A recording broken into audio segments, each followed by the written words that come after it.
bow of Far East adventure travel. We're going to talk about a very remote and not well visited area of Nepal, the mysterious east of Nepal, the Upper Mustang Valley. So, John, I understand you recently trekked in the Upper Mustang Valley. Just where exactly is it? Yes, hi Mark, it's great to be here. The Upper Mustang region is in the far sort of western central portion of Nepal. It actually borders Tibet, the China, Tibet, and it's basically a Tibetan region. And up until 1992, it was closed off to the outside world. It was back then called the Kingdom of Lo. And it had a king who still lives in Lomontan, the capital of the region, but he no longer is the ruler of the area. It now all belongs to Nepal, the country, and it's a very interesting place and one of the least trekked places in Nepal. There's a couple of reasons why. There's a special permit that you need in order to trek the region, and it costs $50 US per day with a minimum 10-day charge. So right off the top, there's a $500 US trekking permit that's required. And for trekking in Nepal, I mean, the attraction of trekking in Nepal is that it's extremely inexpensive in most places to trek. Staying in a guest house might cost you $3 or $4 or $5 US per night. The food is very inexpensive, and there's really not a lot of expense. So this is one of the more expensive regions to trek in. So there's few people that go. It used to get up to 1,000 people when it first opened up, and now it's ranges from year to year between 1,000 and 2,000 trekkers, which is really low when you compare it to some of the most popular trekking routes, such as the Annapurna Circuit and the trek to Everest Base Camp. And funny enough, the Upper Mustang region actually intersects, the trail intersects with the Annapurna Circuit in the town of Kagbeni, which is actually featured in this month's edition of Far East Adventure Travel magazine. So why did you go there instead of some of the more popular routes like Everest Base Camp or the Annapurna Circuit? Great question, Mark, and it's probably the same reason why most of the people that I met there went, because there's not a lot of tourists there. You're not bumping into a lot of fellow travelers, so the trails aren't crowded. If you want to go trek to Everest Base Camp in the fall, so anywhere from September to November, the trails are going to be very, very crowded. And on top of that, flights are very unpredictable to get to the start of the trek. You have to fly to Lukla from Kathmandu, and the Lukla Airport is, if you've ever seen pictures of it, it's one of the most scariest looking airports to fly into or fly out of, and it's in a tight, very tight valley, obviously in the Himalaya. And if there's any bit of wind or fog, mist, which quite often hangs over that valley, the flights cannot get in and out. So when I was in Kathmandu on my last trek, which is Kachinjunga, last fall, my friend and person that sets up my treks for me in Kathmandu had some clients that were stuck in Lukla for a few days because they couldn't fly out, and this often happens. So you have those problems with those well-traveled routes, and Annapurna Circuit is very similar. Annapurna Circuit is the most popular trekking route in Nepal, and thousands of people go every year, and especially fall is the busiest time. So I really wanted to go somewhere where it was not as traveled, and the other reason why is the region is starting to change. The trails that you're hiking on right now in that region are trails that were used in the salt trade. They go back to the 14th, 15th century. So it's an amazing experience to be hiking on the same trails that these Tibetan salt traders used 500 years ago. Well, it's changing. China is investing millions and millions of dollars into the region and into Nepal, and they are building highways that will run. There's already one that runs from the border of China, Tibet, to Lomantong, the largest town in the region. And the plan is for an eventual highway to go all the way to Kathmandu, which will completely change the feel of the region. And it will help in some ways, because right now for hospital care and certain things, it's very, very difficult for people to get to some of the essentials that they need.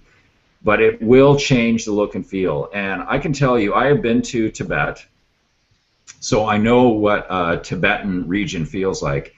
And when I visited the Upper Mustang region, to me, it felt like what Tibet probably once was before China came in with the armies and police and turned it into a completely different state. And it is a really magical place. But like I said, it's changing. So I wanted to visit it and see it before those changes take place. So what's the landscape like there? Mark, it's very much like Tibet. It is the first thing I thought of when I flew into Jomsom, which is the sort of the starting town for that route, for the Lower Mustang, and that leads into the Upper Mustang, and for the Annapurna Circuit as well. You fly from Pokhara to Jomsom. And once we started trekking up the valley, next to the Kalingadaki River, it is a very, very arid, dry landscape. And you also need to, if you can, trek early in the morning and get most of your trekking done by the early afternoon, because the winds pick up quite fiercely, and you will be covered in dust by the time you get to your guest house. So the earlier you trek, the better. But the landscape it's basically Tibetan landscape. It's that high, arid, dry landscape, and you still have a backdrop of the Himalaya. It's absolutely amazing landscape, and quite different from anything else you will see in Nepal. So do you have some pictures? What kind of sites are there? Yeah, well, let me show you. Now, have you got that? Is that one coming up, Mark? It should be. Have you clicked on the button? Let me do the screen share, and there we go. How's that? You see that? Yeah. Okay, so this is in Kagbeni, or just at the outside of the village of Kagbeni, and this is a sign that tells you that you are now entering the Upper Mustang region. And this is the restricted zone. So this is where you have to stop with your guide at the police station and show your necessary permits in order to enter this region. And like I said, up until 1992, you could not visit here if you were an outsider. And that was very similar to, people don't realize that in Tibet, before the Chinese invasion, that Lhasa was off limits to foreigners and mostly the outside world. So it was very much like that right up until 1992. And this shot is just outside of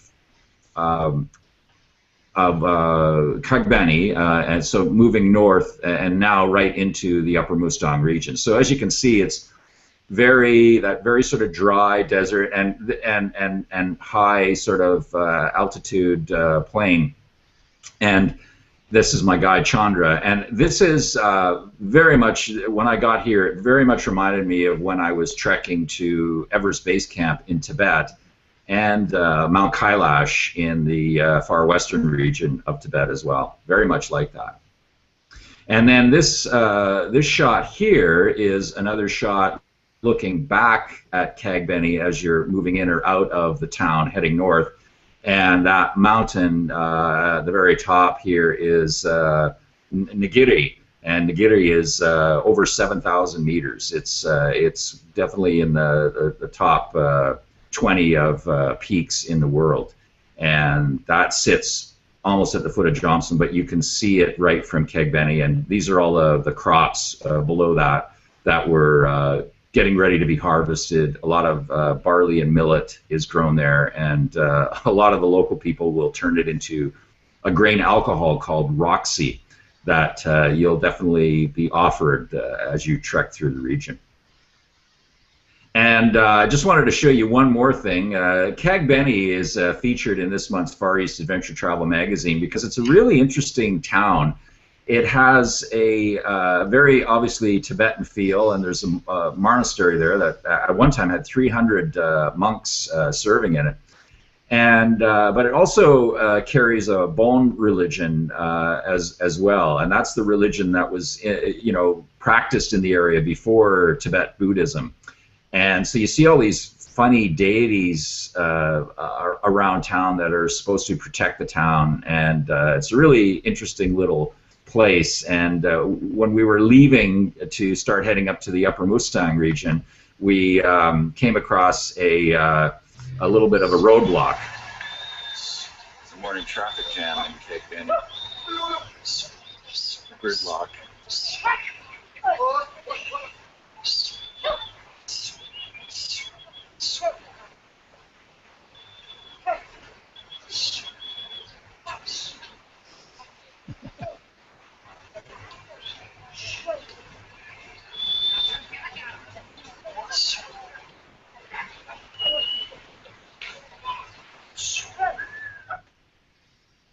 So these goats that you see that were being herded, they were actually heading towards Kathmandu, and it was at the time of Dasein. And Dasein is the Hindu festival that most families will sacrifice a goat as part of their pledge to the god Durga. And so all those goats were heading for Kathmandu for slaughter. There was hundreds of them, and a lot of them were were brought all the way from Tibet and China down the valley towards Kathmandu. So that's where those sheep were heading, or the goats. And in some of these towns, there's actually, Mark, more goats than people. I think, especially in Lomontong, the capital, there's I can't remember the numbers, but the population of goats outnumbered people 3-to-1, I think. So it's kind of like New Zealand then, in sheep. Yeah, exactly. Yeah. So animal husbandry is practiced largely in the region, as well as growing some crops like I said, barley and millet. Right. So what's a typical trek? How long is that? So your typical trek is going to be 10 days minimum, and that will put you in Lomontong, the capital, at about day 6, I believe. So it takes about 5 days to get right to the heart of the region, and then usually your itinerary will have you spend a couple of nights there, which is really nice. If you can stretch it out a little bit longer, I'd recommend it. I wish I had spent at least one more day there, because I just thought that town was such a jewel, and it just made me feel that I was dropped back in time. And like I said, I felt like, wow, must have been what Tibet was like before China took over. And then I was fortunate enough to go horseback riding on the second day that I was there, and we rode up on horseback to these caves where some of the old Tibetan soldiers had hung out after they'd been driven out of Tibet, and actually the American government, the CIA or FBI, I believe the CIA, were dropping supplies in, supporting them for a number of years to help them in their effort to fight, but they eventually had to give up and that. But you can see those caves where they stayed. Anyways, it was an amazing horseback ride. It was one of the thrills of my life, to be quite honest. It was just a pleasure to be riding horse and being in this Tibetan region and the Himalaya backdrop. It was something I'll never forget.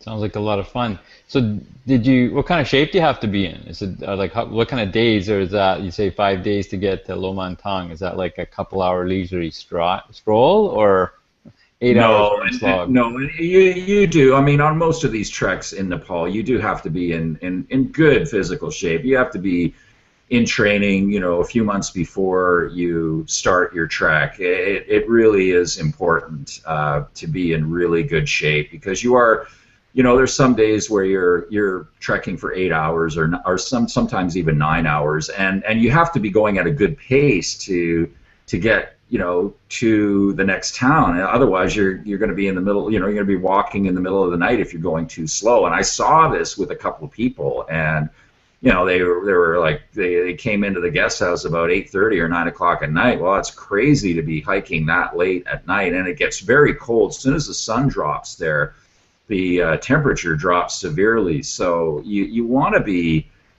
in good shape, so a good physical program before you start any of these treks. And I will tell you, though, that the Upper Mustang region is probably one of the lighter treks to do. It's not as strenuous as some, like the one I just did, the Kanchenjunga trek. It was extremely strenuous.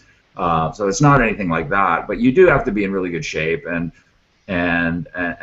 you have to, not be going too hard on your body. Otherwise, there's a good chance you can develop mountain sickness. And I saw this happen with actually a group of some women that were from Australia, and they weren't even trekking; they were horseback riding, which you can arrange as well. You can actually horseback ride in there, but some of them were feeling the effects of the high altitude, and you don't reach super high altitudes on this trek either. I think the highest you'll get is about 38 or 3,900 meters, which for Nepal is not one of the highest treks for sure.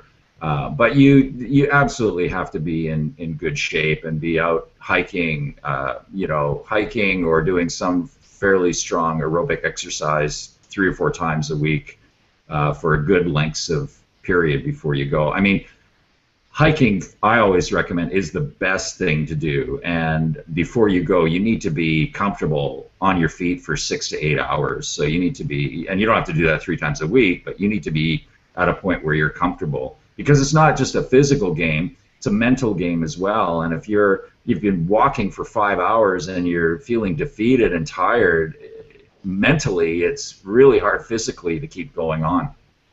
And it's important to do it in proper times, because, like I said, it's not like you can stop at the side of the trail and just decide to sleep there. You need to be in a place that you've got support, and most likely you're going to be tea house trekking. You're not going to be camping, and you need to get to those towns at a decent time. Awesome. That sounds like an amazing adventure, quite honestly. I don't know, is there anything else that you wanted to finish up with, John? Yeah, no. I just say, if you're going to go do the Upper Mustang, Mark, do it. Don't wait. If there's other things that you want to do in Nepal, I recommend, but you really want to do the Upper Mustang, put the Upper Mustang to the top of your list, because I don't know how long it's going to be before things change up there. And like I said before, it's a magical place. The most popular months to go are August and October. I went in November. It was a little bit colder then, and a lot of the people start leaving the Upper Mustang that live there. A lot of them go to work in India because it's extremely cold, and mostly it's some of the elders that stay around to look after the homes and the animals that are there. So you'll see a lot less people around as well if you wait too late in the season. And then there's another, I believe it's called TG, a festival that happens in May, a Tibetan festival that apparently is incredible, that you can see as well. But if you want to go soon, and it's a minimum 10-day trek, and that will give you a really good feel for, like I said, what Tibet used to be. And you most likely will start in Kathmandu, and you can take flights to get mostly to the start, which is Jomsom. You fly to Pokhara and then stay over in Pokhara, and then from Pokhara fly to Jomsom, and those flights are too. They only go in the mornings because the winds are so high after 9 in the morning that they can't fly in and out of there anymore. So you'll most likely fly into Johnson around 9 in the morning. I've done trekking in this part of the world a few times now, and it's one of my favorite regions because not only do you get you're up close or near the Himalaya, but you see an incredible culture that's still well preserved and still relatively unaffected by the outside world. And so let's just briefly go over again this month's issue of Far East Adventure Travel, the magazine. So thanks. There's a big feature on camel trekking in Rajasthan, India. It was one of my highlights of my time in Rajasthan, and one of the best things I've ever done in India was this camel trek into the Thar Desert. Now, the Thar Desert is a very cool place, but when you think of desert, you might think of Morocco and those huge stretches of dunes. Well, it's not that kind of desert. There's a lot of low scrub, and there are dunes there, but they're not as vast as the ones in North Africa. But the feeling that you'll get when you're there and sleeping under the stars, I had one of these really cool people that I met when I was traveling, and this couple just got back to me. They heard my podcast that I did this last week on camel trekking, and David had said that he had done it with his wife as well, and the guide that they got, they were wondering why every 3 hours he would stop and have some tea, and it turned out later it was opium tea that he was drinking. And he was, but he was in all. It was all good, and he had it all hauled together. But it was a great story. But these are the kinds of things that you come across when you're in the Thar Desert. You know, the villages, the people. I had this amazing night with these local men that were from the villages. We were all sitting around the campfire and drinking this desert whiskey. It's like a grain alcohol. It's like their moonshine.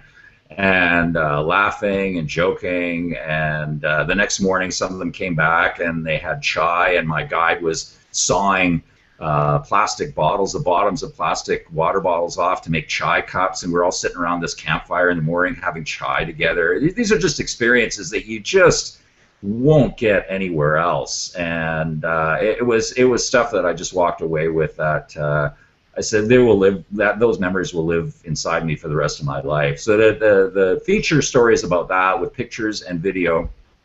And then we have something on Kagbeni, which is the town that we just talked about, that's part of the Upper Mustang, or sort of the gateway to the Upper Mustang region of Nepal. And then another little feature on the Bishnoi villages of Rajasthan. And the Bishnoi people were the original tree huggers.